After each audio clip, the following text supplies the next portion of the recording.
ప్యాకేజ్ని చాలా బలంగా అమలు చేస్తాం.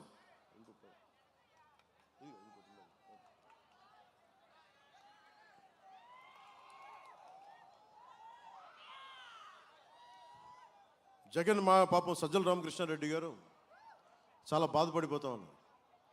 మెగాస్టార్ చిరంజీవి గారు కూడా ఒకటే మాటలు, పంచకల రమేష్ బాబు ఆయన పార్టీ పెట్టినప్పుడు ఆయన అభ్యర్థి గెలిచాడు. ఆయనకి మన రమేష్ గారు ఎంపీగా పోటీ చేస్తున్నారు.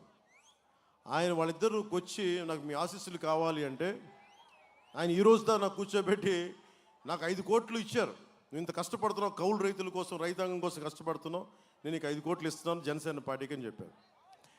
అలాంటిది పంచకల్ల రమేష్ గారికి, అనకాపల్లి ఎంపీగా పోటీ చేస్తున్న సీఎం రమేష్ గారికి ఆయన ఫోటోలు ఇస్తే చీఫ్ మనకి ప్రభుత్వ సలహాదారు సజ్జల రామకృష్ణారెడ్డికి చాలా బాధపడిపోతున్నారు. ఇంతమంది కలిసి వచ్చిన ఏమో నక్కలు, తోడేళ్ళు, ఇంకా రకరకాల మాట్లాడారని. సజ్జల రామకృష్ణారెడ్డి గారు ఒకటే చెప్తున్నారు, సింహాలు సింగిల్గా వస్తాయని మీరు ఎక్కువ మాట్లాడుతున్నారు. సజ్జల రామకృష్ణారెడ్డి గారు, మనం ఉంటుంది జంతు ప్రపంచంలో కాదండి, మానవ ప్రపంచంలో ఉన్నాం. సరదాగా నేను అత్తారింటికి దారే సినిమాలు నేను అంట, సింహం గడ్డం గీసుకొని నేను గీసుకుంటాను, అది సరదాగా అంటాం, ఏదో మీ చేత చప్పట్లు కొట్టించడానికి. దానిని నేనే సీరియస్గా తీసుకోను.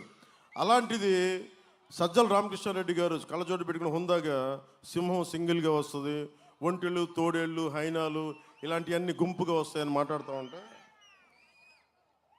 సజ్జల రామకృష్ణారెడ్డి గారు నువ్వు చిరంజీవి గారి జోలికి రాకాయ పెద్ద మనిషి, అసలు రావు, తప్పదు. ఎందుకంటే అతను పద్మవిభూషణ్ బిరుదాంకితుడు. రజనీకాంత్ గారు కూడా దాదాసాహెబ్ ఫాల్కే అవార్డు గ్రహీత. మీ నైజం ఏంటంటే ఎవ్వరు కూడా ఎవరిని మెచ్చుకోకూడదు. ఉప్పాడలో ఉండే ఒక రైతు మన ఒక మత్స్యకారుడు నా బోటుకి వలలకి రాయితీ ఇవ్వలేదంటే వాళ్ళని బెదిరిస్తాం. దాదాసాహెబ్ ఫాల్కే అవార్డు గ్రహీత పాప ఆయన ఏదో కూర్చొని చంద్రబాబు గారి గురించి మాట్లాడితే ఆయన్ని తిడతాం. పద్మవిభూషణ్ చిరంజీవి గారిని తిడతాం. ఏం ఒళ్ళు కళ్ళు పైకి ఎక్కినాయా మీకు? అంత ఎక్కేసినాయా మీకు?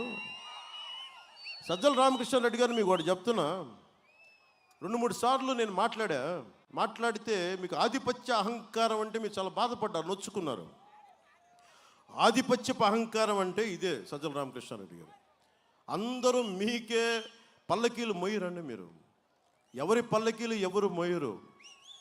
మేమందరం మోసేది ప్రజల్ని, మేము ఎక్కించి మేము బోయిలకి వెళ్తున్నాం. ఇక్కడ మేము మత్స్యకారులని భుజాల మీద ఎక్కించుకుని వారి పల్లకీలు మోయడానికి మేము సిద్ధంగా ఉన్నాం. అణగారిన వర్గాల ప్రజల్ని భుజం మీదకి ఎక్కించుకుని పల్లకీలు మోస్తున్నాం.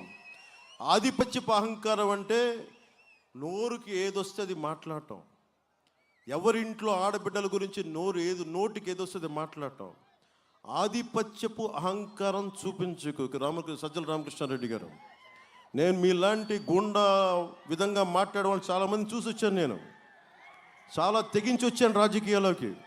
సో నోరు అదుపులో పెట్టుకొని మాట్లాడండి సజ్జల రామకృష్ణారెడ్డి గారు. ముఖ్యంగా చిరంజీవి గారి గురించి అనేటప్పుడు ఒళ్ళు దగ్గర పెట్టుకుని మాట్లాడు.